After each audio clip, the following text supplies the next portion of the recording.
Hello guys, and welcome back to another Sons of the Forest guide. This time we're talking about defenses. As you can see in my Twitch live stream world at the moment, we've started working on a small little base to keep us alive. But this is by no means the best system that we can implement to keep ourselves alive in Sons of the Forest. So in today's video, we're not only going to show you how to build the best defenses available in the game, but we're also going to be talking briefly at the start about picking the right location for your defensive spot, because that's as important as the defenses themselves, and they can greatly help you. Obviously, the first tip when picking a base is not to build near enemy camps, because you may find that you have lots of enemies nearby. Also, stick away from the roads. I think we're going to get out of here before we trigger them. Also, if the water's running and it's deep enough to swim in, generally speaking, you're pretty safe from enemies trying to attack you as well, because they can't swim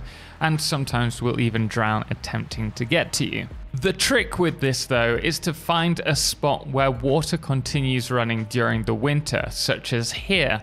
In fact, I talk about many of my favorite spots for building an outpost in a video. I'll put a link to that in the top right hand corner now. Do check that out if you're looking for the perfect spot. This is one of them. I also want to mention defensive positioning. This ties in because if you have few access points, ideally one or two at most entrances, then you can trap the area. For example, down here we have an access point to this hill, and then on the other side it has another steep hill. This is perfect because it's a bottleneck which forces the enemies to go through this area. Another thing to consider is also whether there are scavenging points nearby, such as crash sites. This will give you plenty of ammunition as well as food and water for you to get yourself started with, and you can grab these every time you spawn in. And finally, the last thing that you really want to think about is whether there's food and water readily available regardless of the season that it's in. For example, here we can easily get hold of some food and drink even if it is winter time. That way you don't have to go out and search for it, which maybe you don't want to be dependent on if there are loads of mutants or cannibals outside. With base positioning out of the way, let's talk about the actual building of a defensive structure. Firstly, there are two parts. We have the inner building, or the keep should you like, if we want to refer to like medieval castles. I mean, it's very similar. And the second one is the outer defenses, or the outer wall. Both require a bit of thought. For the sake of this video, let's take this tiny little island here, and we're going to make this a defensive base. The first thing that we are going to do is to work out where we need to build our defenses. And here you can see that we have oceanside. Unfortunately, it's quite shallow. Goodness me, it's very shallow. So we will have to build a defensive wall from about this location all the way across to about here. So knowing that we have to have at least one wall, we can then look at the rest of the build and start planning out what we want. We have a fair amount of flat ground here, which is useful for building. We can build our little base structure in the center. So we'll start off with that. We're going to just use the blueprint this time because we don't need to spend too much time on that. We just need to make sure that we have a bit of extra space available should we wish to extend, and also to bear in mind if there are any kind of updates in the future, we may want to have some space for possible extra buildables. I highly recommend that your central base you keep small at the beginning. You don't want to start building a really big base only to find that you're under attack constantly. So start off with something small, even if it is this little log hut, and from there you're going to want to start focusing on your outer defenses. Now with this, I have cleared a lot of the area from all the trees. I'm going to clear some more of the foliage out of the way so that we have a good view over the surrounding area. And the other thing I should probably mention is you quite often ask where this is. This is on the southeast side of the map. So from here, we're going to start working on the walls. So the basic wall outer defenses, you're going to want to place these down, and then from here we can cut the sharp points on these, and this will stop cannibals from getting into your base. However, they will attack this and break this down, and once they do, they can walk into your base. So we're going to be talking about a much better method of defending against enemies using these and combining them with the hedgehogs. And before I get ahead of myself, a hedgehog is simply a stick, and then if you grab your axe, you can whack those down. And from here, we can place some stones down to reinforce this. And then if you walk into this, it's gonna hurt. So that's a really good defensive item. However, it's even better when paired with the wall. When it comes to building this, what we're going to want to do is place a plank down, ideally in a straight line, roughly where we're going to want it to be built to. So let's head out. This is going to be such a big wall to do. So we can build it out to about this spot. And what we're going to do, first of all, is just run a straight line all the way along of the staked walls. So let's grab some more logs. And we want these to be placed just behind the log that we've just placed. The problem with this is that the mechanics of the game will force the log, where is it? This, for us to place the log on this as a buildable. We don't want that. So we're going to walk slightly further away, find a spot, and then start placing our wall. So I'm going to start building out this wall, and then once this section's done, I'll show you what to do with this. At this point, you can see we've built the wall a fair bit along, and now we want to push this across to here, and it's very difficult because of this. Well, what we're going to do is place down our logs along here. Can do it like this. So we're going to build off of that. We can see that this is just in front and it is in line with the wall. But from here, I'm going to, now that we've got rid of this piece, we can start building outwards again with this. And we're going to do that just to the end here. Once you've started filling out your wall, you want to make sure that you can place these logs so that there is a horizontal log through the wall itself. There may be times where it doesn't allow you to place the log in front as we've just been doing. If that's the case, you can just try and manually place them so that they're in roughly the same spot. Or alternatively, we can attempt to build this up so that you can continue placing it along. Doesn't matter too much, just make sure that this section doesn't get too wide. I think we're slightly, we're getting gradually further and further away from the wall, which we don't want. So what I'm going to do here is make life a little bit more difficult for myself. And we're going to place this once again in line with this, but slightly on a slant towards the wall that we've got. Hopefully this won't affect us too much. At this point, our wall is ready for the sake of this. I'm not going to do the rest of this simply because it's taken forever and I just want to show you what to do. But here we're going to grab full logs and place them behind. We're going to do this all the way across. If for some reason it's not letting you, actually this is a perfect opportunity, not showing you that you're able to place it, it needs to be placed against one of these. And then from there we can place this once again on top. You can remove this after, that's not an issue. And then once this is done all the way along, we can then start placing these so that they go through the wall. And as you can see, what we're doing is creating a little ramp on this side, which is going to be really useful for us when it comes to defending these. So from here, we're going to place these down and we're going to start adding a ramp. And at this point, once you've placed them all along here, you can grab your sticks and then place them on the lower section, first of all. And the great thing about this is you can place as many of these down as you want on here. At this point, we have the first layer of our sticks. And from here, we're just going to go around the outside and we're going to search for the right position. If we're against the wall, you'll see that we can start snapping these until we have these all facing down as we wish. At this point, we can go around the outside and we can start adding the rocks to reinforce this. And I guess it looks a bit like we're creating a stone wall here. I can't wait for them to bring stone walls to the game. Once they do, we will be doing, no doubt, another guide on this. But this is just reinforcing those spikes so that anything that walks close is going to take a lot of damage. And we can do this all the way along. And better yet, we can add a lot more. So make sure while you're doing this, you start with the lower level, and then you can jump up. And here you have to wrestle with the ramp. If you're not happy with the placement or you want to place it closer in, just go around to the other end, then snap these down into their reinforced positions. And you should be able to go back around and place down your sticks into the position that you want them. Like so. And here you go, a fantastic defensive wall. If you want, you can place the sticks on the bottom level first, on the actual floor, and then from there do this if you want extra protection, but this should serve you perfectly fine. I just need some cannibals to attack now. They don't seem to like this area. This is probably the easiest way to knock down the wooden pikes, just running along the top of the wall. But more importantly, once you've filled these out, the other great thing about this is that you already have pretty much in line with this wall supports.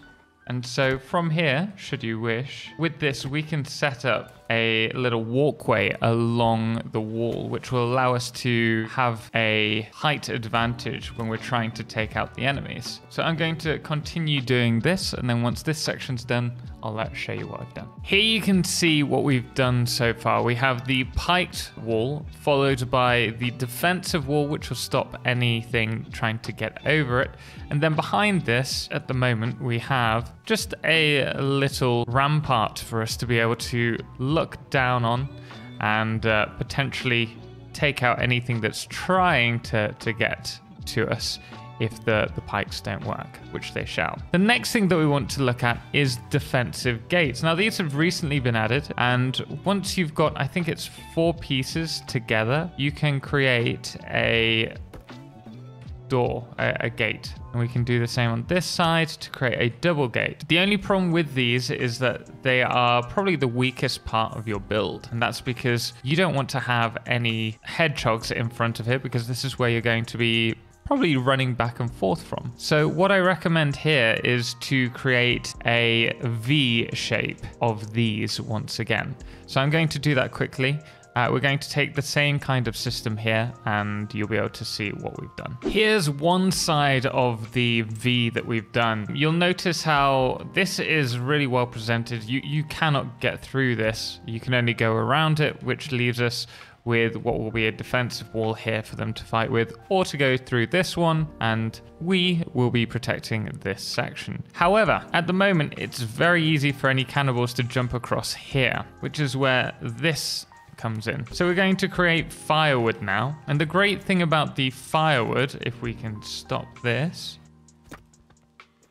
is that we can stack these, and you want to make sure that the arrow is facing away from you, and that'll ensure that the lifted section will be facing to your left. So you'll have to rotate using Q or R for this, but if we place that there and we grab another, we can now place this here, and this has created another kind of step or ramp for us, which we can place these porcupines.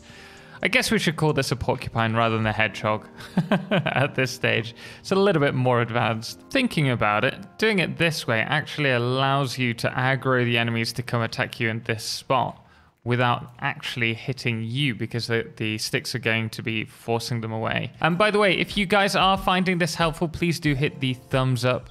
And obviously, if you do want to see more guides like this or builds, then make sure to subscribe. We will be doing some more big builds shortly, so let me know in the comments below what you'd like to see next, and perhaps we will cover that. Just hoping that we're going to get an attack by some cannibals soon, as none of them seem to be interested in attacking us all the way out here. So we have now covered our fence, our gate area, and have free access to that. We're going to start working on the rest of the wall now, and we'll probably add a little watchtower. This is just going to give us extra height over the wall so that we can see what's going on, and we have positions to choose to fight to give us better angles. It'll also give us the next important point with doing a build like this, which is an exit plan. You don't want to be be stuck in one given spot. So we're going to use either a zip line or perhaps have a glider ready so that we can escape should we need to. The next thing that I wanted to talk about is how to escape if you've built a fortress, because you never know what might happen. Obviously, you can have the most impenetrable fortress and then you end up throwing a grenade and blowing up your own wall and letting everyone in. Well, in that case, you need to have a way of escape. Firstly, there are two here. So we've just added a very simple zip line in order to get to the other side, a nice quick escape. Or failing that, if for whatever reason we can't use that, we do have the glider as well. And so this would be just a simple case of grabbing the glider, giving it a run, and then a jump. And yes, it is pretty low, but I am pretty certain that we can make this work for us. We just need to work on our swooping skills and build up a little bit of height. And you can see we're off now. We can pretty much at this point fly wherever we want to without any kind of worry. So those are the two systems that I've got currently. Obviously, when they bring boats to the game, which I'm pretty certain they are bringing them, then we'll also be able to have a boat in harbor. So we have plenty of ways to escape. But you can see the wall is pretty much completed. I've only done the spikes on the ground side. Where it goes to the water, I've noticed that cannibals, generally speaking, do not go via the ocean where possible, and so I'm hoping they're going to attack here when they next come. The other thing is that I'm going to do a quick little test as well, and there's one section of the wall here which we've left unspiked on top, and I want to see if the cannibals are going to prioritize this spot, but I do need to do a few more lines of spikes along the front before we do that. The next thing, though, that I want to talk about is trapping. In the game currently, we only have these two traps available. We have the fly swatter trap and the bone maker trap. Both of them are great, however expensive in terms of resources. You're looking at 10 sticks, 3 rocks, and rope minimum. Ideally, you want to make some bone makers which set them on fire using alcohol as well. Now, the reason why these are so good is they pretty much kill in one shot, at least the cannibals. But these work great in 2 locations of your base. First, if there are any bottlenecks leading to the front, say, for example, here, we know that we're going to have enemies coming through this way to get to the gate. We could trap this area with relative probability of success. And then from here, all we need to do is place the traps. The other option is to place it in your weakest defenses as a way of reinforcing them until you have time or the resources to work on this. Say we need to harvest more logs, sticks and rocks, then perhaps we want to set up a few of these just to make it slightly easier for us for the time being. And the other thing is leading to here, maybe you have some natural bottlenecks. Well, this is again a perfect opportunity to use them. Perhaps there's a few big rocks in between you and your base. You can place them there in the pathway, knowing that the enemy has to go up through there to get to you. So traps can be really useful, but obviously the cheapest system available for defense are these spikes. The other thing is you do want to ensure that they are facing the right way. And I believe it's this way with the stick facing us. There we go. I mean, it'll work either way. Let's jump in the water quickly. The other great thing is you don't have to replenish the resources once you're resetting the trap. You can just place them and then reset them as you need. The last thing that I've added is a little watchtower up there, which we can access via rope. And I've added a few more spikes. We're going to see how this lasts against a series of enemies at the moment, but it should be pretty safe. In fact, nigh on impregnable. Let's find out. I sent 50 cannibals to attack our camp. The bodies are actually disappearing slowly. The traps took out a good few of them, and then the rest have been butchered on these spikes. One of them started attacking the gate, and we managed to shoot him, and he started to run away. But the rest are pretty injured. There was one exception. I think he jumped over in this spot here, but he ended up running over to the ocean. I haven't seen him since. So you can see this is pretty impenetrable, certainly against cannibals. We'll spawn in a few mutants now. and reset the traps and see what happens. This time you can see we've got a load of fingers coming. They're just wandering into the defenses. They don't seem to be doing that much damage. And we haven't repaired any of these yet. We will need to go over with a hammer at some point just to check. And this fingers we've got to be careful of because he's doing what he shouldn't do. But you can see we've had no problems defending against these either. They're just killing themselves. And of course, in doubt, you always have Molotovs. And providing you repair your gate at the same time as any damage is being done, you should be pretty safe. But there you are, guys. You now know the secrets to building an impenetrable fort. Obviously, this is just for this area that we've had to use this, but you can use the systems in conjunction with other pieces in order to create your own perfect fortress. If you did like this video, please do hit the thumbs up, and if you want to see more, don't forget to subscribe and let me know what you'd like to see in the next build in the comments below. But guys, we are going to leave it there. If you're wondering what to watch next, why not check out my waterfall build? I'll put a link to that next. We're going to leave it there. Special thanks does go to all of our amazing supporters, most notably our Solarclipse patrons, James Owen, Firefless, and Trebor, as well as our Lunars, the Calamity, Ben, Star, and Choku the Amon Wolf, and that dude AW, as well as our Blood Moon of the day, which today is the City Rat. Until next time, as always, ciao for now.